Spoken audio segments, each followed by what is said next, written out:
ये हमारे सातवें प्रत्याशी मांडर विधानसभा घोषित किए जा चुके हैं मांडर विधानसभा से। किसी को नहीं छोड़ेंगे तो क्या। और एक ऐसा शख्स है इरफान अंसारी, अगर आप टेंशन में हैं तो उनकी वीडियो को देखिए, थोड़ा सा टेंशन कम हो जाएगा।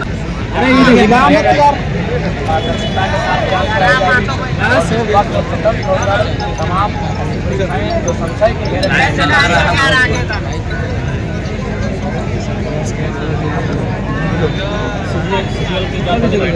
देखिए, नो डाउट सीएम रहे चाहे जेपीएससी रहे, हम लोग किसी भी मुद्दे में कौन नहीं रहता, हर मुद्दों में हम लोग एक्टिव रहेंगे और इस राज्य के साथ खिलवाड़ ना हो, इसके साथ हम लोग काम करेंगे।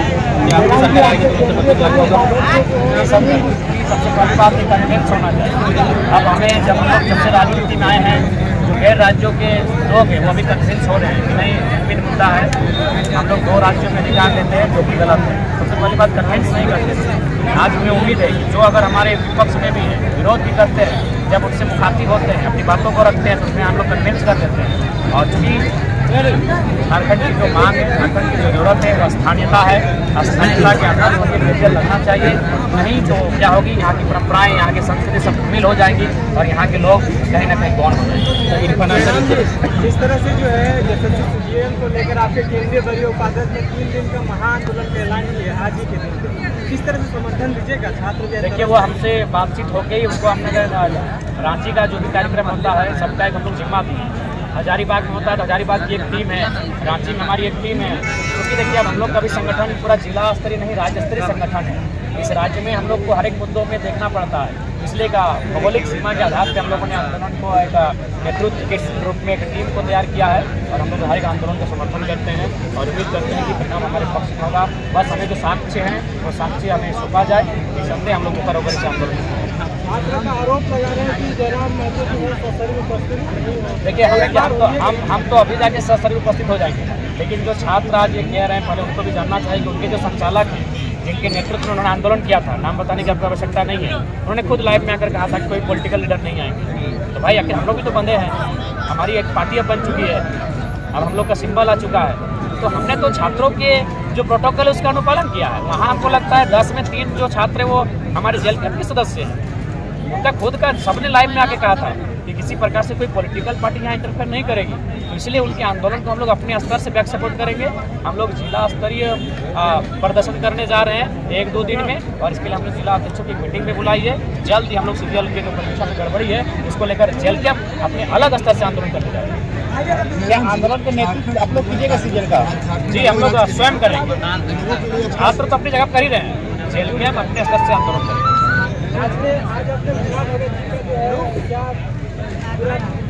जी, हमारे सातवें प्रत्याशी मांडर विधानसभा घोषित किए जा चुके हैं मांडर विधानसभा से। नया देखिए जब फ्री होके आ जाएगा। हम लोग अभी रांची से फिर घर जाना है, गाड़ी में सफर, खाना पीना गाड़ी में, जब रुकेंगे थोड़ा शांत रहेंगे, कलम चलाएंगे। झारखंड अलग राज्य के आंदोलनकारियों उनके बारे में आप सत्ता में आते हैं? देखिए, सबसे पहली बात, मैं खुद एक आंदोलनकारी का बेटा हूँ और मेरी माँ को मेरी आश्रित का पेंशन मिलता है। मेरे पिताजी का जो केस हुआ था, मेरे पिताजी जो जेल खट के आए हैं, उसी रिकॉर्ड के आधार पर मेरी माँ को 3000 पेंशन मिलता है। तो नो डाउट मैं आंदोलनकारी परिवार से आता हूँ और मैंने भी आंदोलन को तो देखा नहीं है, क्योंकि मेरे पिताजी का जब मृत्यु हुआ था मैं 1.5 साल पौने 2 साल का था, लेकिन अपनी माँ से किस्सों को सुना है, अपने गांव वालों से किस्सों को सुना है, अपने पिताजी के दोस्तों से उनके किस्सों को सुना है, अपनी बूढ़ी दादी से उनके किस्से को सुनता हूँ। तो लिहाजा आंदोलनकारियों के लिए सम्मान होगा। और ये भीख जो 3000 रुपये जो हमें लगता है भीख के रूप में दिया जा रहा है, जिन्होंने राज्य को अलग किया, जिन्होंने अपने परिवार को गंवा दिया, जिन्होंने अपने बच्चों को मतलब सुख सुविधा से वंचित कर दिया, ऐसे में हमें लगता है उस परिवार को भीख नहीं सम्मान मिलना चाहिए। हम लोग सम्मान की दिशा में काम करेंगे।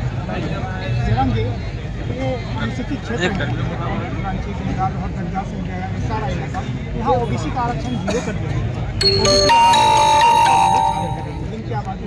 और जो आरक्षण है वो 0 कर देने से यहाँ के बच्चों का हक मारा जा रहा है।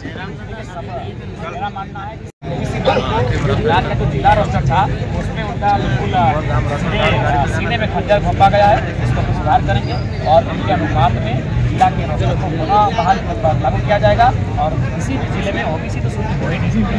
जयराम जी, आपने डुमरी सीट पे चुनाव लड़ने का जो है घोषणा कर दिया है, लेकिन आपने भाषणों के दौरान ये कहा था कि जगन्नाथ दास का सम्मान करेंगे। सम्मान किए हैं जी, आजीवन सम्मान किए हैं। क्या बिरसा भगवान के जो नाती पोता चुनाव लड़ रहे हैं, क्या तिलका मांझी के नाती पोता चुनाव लड़ रहे हैं? अरे भाई, लोकतंत्र का मतलब क्या होता है?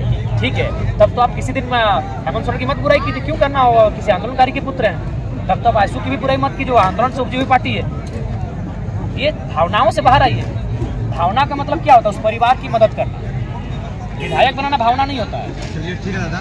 सूर्य सिंह बेसरा बोलते हैं कि टाइगर जो है युवा का भ्रम फैला रहा है, कतरा में लेकर जा रहा है, देखिए, सबसे पहली बात हमें लगता है कि उनकी जो पॉलिटिक्स है वो 1985 वाली है, हमारी पॉलिटिक्स 2024 वाली है।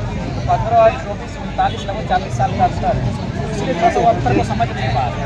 वो उस दौर में थे जब क्रिकेट नहीं था, वो उस दौर में थे जब आपका मतलब ये 2020 का दौर नहीं था। ये दौर बदल चुका है, क्योंकि आपने अपने समय को समझा, इस समय को समझने में भूल कर इरफान आंसर ही बोल रहे थे कि मेरे ऊपर टिप्पणी ना करें, तो टिप्पणी से नहीं करेंगे। वो मंत्री हैं, सवाल का जवाब मांगेंगे, 10 लाख की साड़ी का हिसाब मांगेंगे। जब जब जामतड़ा जाएंगे उनसे सवाल का हिसाब मांगते रहेंगे, जब तक वो नहीं बताएंगे 10 लाख की साड़ी कहाँ रखे हैं। ऐसे भी इरफान अंसारी जी दिल के बहुत स्वच्छ है। हालांकि सरकार में जब आए हैं तो मलाई वो भी मार रहे हैं, घोटालेबाजी वो भी कर रहे हैं, इसीलिए हमें लगता है वो डॉक्टर ठीक थे, नेता बन के अपने आप को थोड़ा डिस्टर्ब कर लिए। बोल रहे थे कि साला हमको भी नहीं छोड़ा, किसी को नहीं छोड़ेंगे तो क्या। और एक ऐसा शख्स है इरफान अंसारी, अगर आप टेंशन में हैं तो उनके वीडियो को देखिए, थोड़ा सा टेंशन कम हो जाए। इरफान जी को कोई भी ऐसे सीरियसली उनके वीडियो को कोई वॉच नहीं करता, कोई भी रहे, जो भी उनको वॉच करते हैं अपने फ्रस्ट्रेशन को, अपने मतलब जो उदासी हताशा छाती है उसको दूर करने की बड़े अच्छा बातों करते हैं। जयराम जी, अंतिम ये सवाल है कि मांडर विधानसभा क्षेत्र आपके लिए नया, बिल्कुल नया है, पहली बार आप लोग आए हैं, तो यहाँ इस मांडर विधानसभा को फतह करने के लिए आपने क्या प्लानिंग बनाया है, कैसे आप इसको फतह करेंगे? देखिए, सबसे पहले इस विधानसभा को फतह करने के लिए हम लोग तमाम समाजी समीकरण को डेटा तैयार करेंगे। हर एक बूथ में हमारे जो बूथ के लीडर्स होंगे, केडर्स होंगे, उनको तैनात किया जाएगा और हर एक तबका, हर एक वर्ग के साथ हमारे जो प्रत्याशी होंगे, हमारे क्षेत्रीय प्रभारी होंगे, हमारे जो प्रखंड की इकाई होगी, उनके साथ टेबल टॉक करेगी, उनसे बैठेगी और उनसे जानेगी कि हम किन किन चीज़ों पे इस क्षेत्र को विकसित कर सकते हैं। और उनकी राय शुमारी से ही हम लोग यहाँ आने का काम करेंगे, उन्हें अपने विश्वास में लेंगे, अपने आप को उनके विश्वास के सांचे में ढालेंगे और मांडर विधानसभा को खत्म करने का काम करेंगे। ठीक है, धन्यवाद धन्यवाद धन्यवाद धन्यवाद।